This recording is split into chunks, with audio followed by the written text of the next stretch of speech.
Assalamualaikum warahmatullahi wabarakatuh. Alhamdulillah, malam ke-13 Ramadan, malam ke-14. InsyaAllah saya sambung lagi hari ini dengan hati-hati menjaga hati. Hari ini bahagian ke-14. Saya akan bercerita sikit lagi tentang sambungan pada semalam Qalbun Salim, hari ini Qalbun Marid ataupun hati yang sakit. Okay, sebelum kita teruskan, kita mulakan dengan kitab Al-Fatihah. Sambil kita niat, semoga ilmu yang dikongsikan ini dapat memberi manfaat kepada kita semua dan semoga kita dapat amalkannya, insya-Allah. Auzubillahi minasyaitonir rajim. Bismillahirrahmanirrahim. Alhamdulillahirabbil alamin. Arrahmanirrahim. Maliki yaumiddin. Iyyaka na'budu wa iyyaka nasta'in. Ihdinas siratal mustaqim. Shiratal ladzina an'amta 'alaihim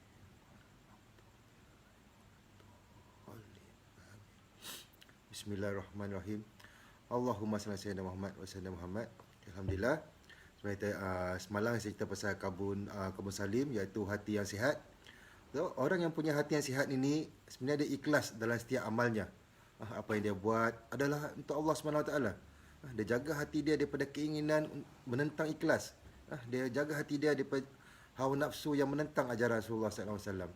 Jadi penting untuk kita jaga hati ini supaya hati kita ni tak menjadi hati yang sakit, seterusnya memiliki hati yang mati. So, okey, hari ini saya macam cakap kan, saya teruskan dengan apakah yang dimaksudkan dengan hati yang sakit. Hati yang sakit ataupun Qalbun Marid. Okey, Qalbun Marid ni walaupun hidupnya mewah, harta banyak, namun hidupnya tak bahagia. Itulah yang berlaku bila hatinya berpenyakit. Orang yang memiliki hati yang sakit ni selalunya dia tak tenteram, dia resah, risau, cemas, dia anda tidak menikmati kebahagiaan hidup. Macam inilah tu badan yang sihat tapi hatinya sakit. Hidup dalam keadaan stres sehingga kan ada yang sampai putus asa dengan hidup dia.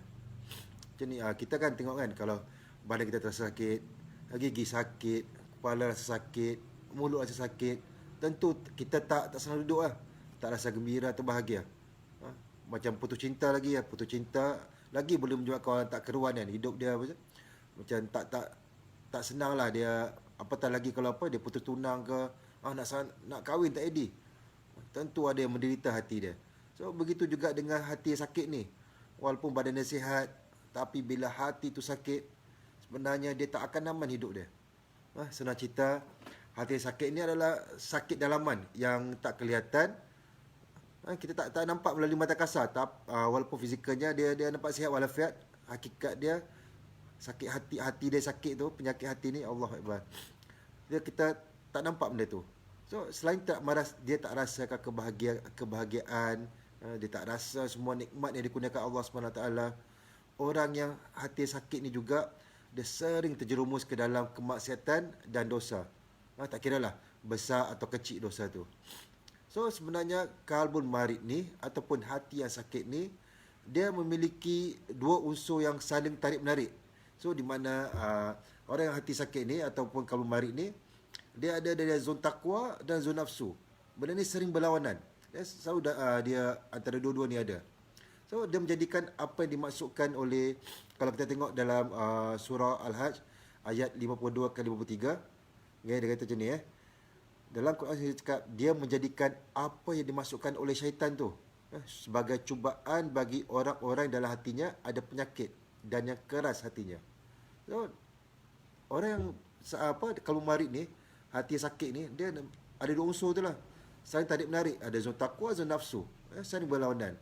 So sering kali diuji dan akan dia ikuti unsur mana yang paling kuat.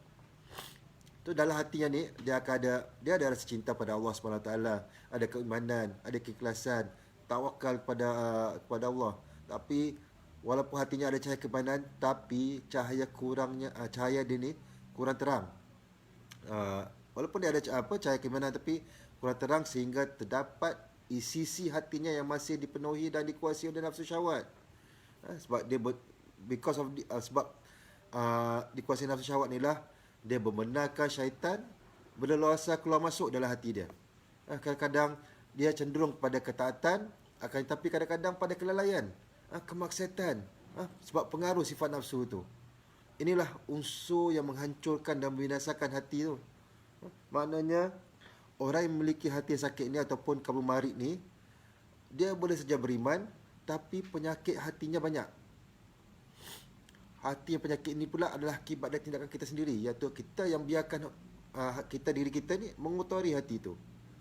Selalunya orang yang memiliki hati sakit ni, selalunya memang dia tak mengakuinya lah. Biasanya kalau kita sakit kepala, kita akan cakap kita sakit kepala. Tapi kalau orang yang sombong, yang ego, mana nak mengaku aku sombong, aku ego. Allah. Sebab itulah kita tak sedar, dia tak sedar yang sometimes dia ada penyakit hati ni. Hati sakit ni. Banyak perkara yang boleh sebabkan hati kita dikotori. Sepatutnya kita hafal Quran adalah untuk kita bersihkan hati. Tapi jadi jangan sampai kita ingin diketahui orang. Kita dikagumi orang hafalannya. Kita ingin orang nampak impress, nampak orang tengok kita kata bagus suara kita. Hafalannya makin banyak, suaranya makin sedap. Sebenarnya itu semua itu adalah kurniaan Allah. Jangan sampai kita mengotori hati kita dengan apa yang kita buat tu sebab kita nak orang yang pandang. Bukan Allah yang pandang. So, sama juga macam dalam perniagaan lah, dalam rumah tangga ke, kita janganlah kotori hati kita itu. Dalam rumah tangga itu, kita pasti ada kelemahan dan kekurangan kan. Jadi kita syukuri kekurangan pasangan kita. Apa yang perlu ada dibantu, kita perbaiki dengan sabar.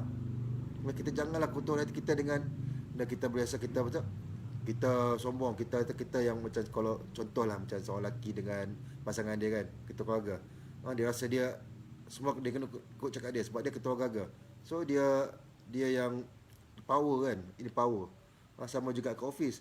Kalau kita ketua pejabat, kita ketua, kita bos, jangan anggap kita ni something yang kita sampai kita boleh tu apa, belagak sombong dengan pangkat kita ada ni kan. So kita kena perbaiki dengan sabar, kita jaga benda tu. Macam ni lah, walaupun kita pegang handphone kan, contoh pegang handphone pun, kita boleh digoda dengan kotori hati ni. Apa yang kita baca, kita lihat, apa yang kita post, apa yang kita tulis, semua boleh mendorong pada kemaksiatan. Kadang-kadang phone tu tambah dengan internet, dunia tanpa sepadan ni, macam-macam. Kita boleh tengok, kita boleh lihat, kita boleh tulis. Allah Akbar. So, setiap maksiat itu jadi noda di hati kita. Beringatlah bahawa menjadi enak menurut nafsu itu pasti mengotori hati. Kena ingat, setan tu ada apa dia kata? Setan tu, dia bisikkan setan tu boleh membuatkan sesuatu yang tak baik itu menjadi indah. So kita kena ingat macam mana hati kita boleh dinodai kan. Bila orang ada penyakit hati yang sakit ni, qalbu marid ni kan, dia macam dia biarkan setan berleluasa keluar masuk dalam hati dia. So macam inilah saya pernah dengar dapat dia ni daripada satu majlis ilmu. Saya tak ingat saya dengar mana, tapi saya ingat cerita dia. Dalam cerita tu dia macam ni. Ada seorang tu bertanyalah, macam dia cerita kan, zaman Nabi dulu. Bertanya pada seorang guru kan. Dia tanya, kenapa orang yang berzikir tu, dia solat, dia amal, tapi dia banyak berzikir, tapi dia tetap mudah melakukan sesuatu yang tak baik. Seperti dia sombong, pelekehkan orang, mengata orang. Dulu guru tu jawab, macam ni lah. Orang tu umpama macam ni, kita bila ada anjing datang rumah, kita halau anjing tu kan. Kita berjaya halau anjing tu.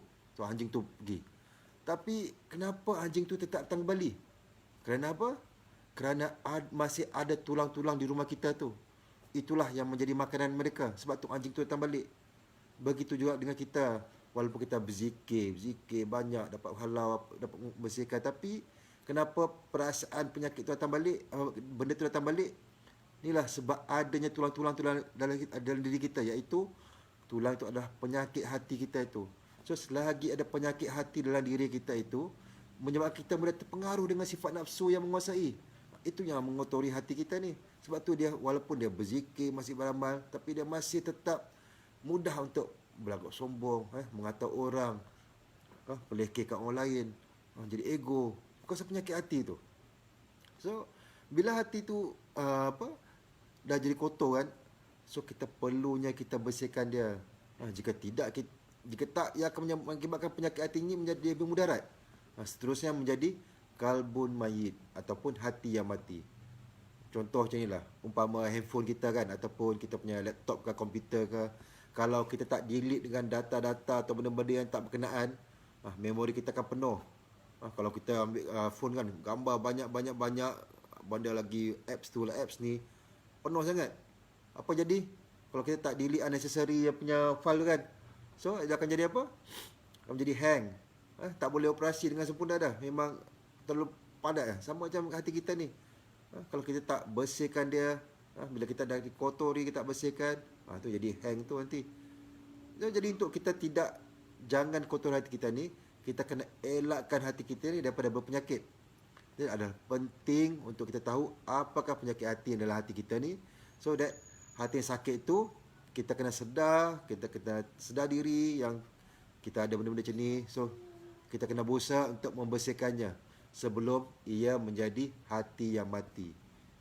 Itu qalbun mayit. So apakah hati yang mati dan apakah penyakit hati itu? InsyaAllah saya akan sambung tentang qalbun mayit dan juga apa penyakit hati itu pada hari-hari seterusnya, InsyaAllah. Terima kasih sampai bersama ni. Semoga kalian semua dikurniakan Lailatul Qadarnya, dipermudahkan jumpa Lailatul Qadarnya, sentiasa dilindungi Allah, dikurniakan kesihatan terbaik, dipermudahkan menjadi orang mukmin, dipermudahkan menjadi orang bertakwa, dikurniakan kebahagiaan dan ketenangan, sentiasa buat baik dan sentiasa bersyukur. Amin amin rabbal alamin. InsyaAllah. Okey, bagaimana nak istiqamah Okey, saya jawab ni. Ini yang saya belajar pada Ustaz Agim. Agim selalu ajar benda ni. Kita didik diri dengan ilmu. Kita latih diri dengan ilmu tu. Macam benda perumahannya pun ajar, ilmu tu hanyalah 10%. Lagi 70% tu adalah amalan kita. So, sama juga macam apa yang Ustaz Agim ajar, kita didik diri kita dengan ilmu itu. Yang penting kita latih diri. Terus latih diri. Kerana kalau kita tak latih diri kita dengan amalan ilmu tu, kita akan menjadi terperangkap dalam ilusi ilmu. So bila kita dah latih diri kita dengan ilmu tu, insya-Allah dia akan terbina hati kita dengan ilmu tu. Bila kita didik diri dengan ilmu, kita latih diri kita dengan ilmu itu, dan bila kita dapat bina diri kita dengan ilmu tu, bila kita bina diri kita dengan ilmu tu, itulah kita akan menjadi mudah untuk istiqamah. So yang penting teruskan latih dengan apa yang kita ada, amalkan, latih diri dengan amalan tu, insya-Allah kita dapat istiqamah. Semoga saya dapat dah terjawab persoalan tadi tu insya-Allah. Yang penting didik diri dengan ilmu, latih diri dengan ilmu, bina diri dengan ilmu itu. InsyaAllah kita akan istiqamah. Semoga kalian semua dapat istiqamah dengan segala apa ilmu dan amalan yang kita buat ni. Semoga kita sentiasa dilindunginya dan dirahmati Allah, InsyaAllah. Terima kasih semua. Assalamualaikum warahmatullahi wabarakatuh. Alhamdulillah.